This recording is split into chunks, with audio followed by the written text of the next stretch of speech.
Hai, salutare! Azi vom face un video despre cum se pescuiește la stilou. Da, pentru că acest stilou este o undiță. O vom monta cât de repede posibil se poate. Să vă arătăm exact ce și cum. E nevoie de o plută. Aceasta este mălineta ei.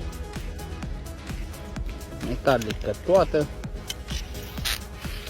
Aici avem așa zisa lanțetă.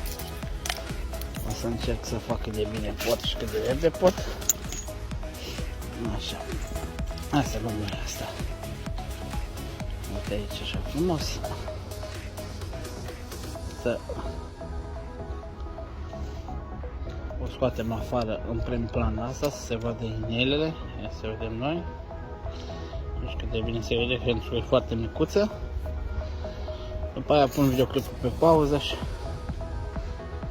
vă arăt când e montată de gata.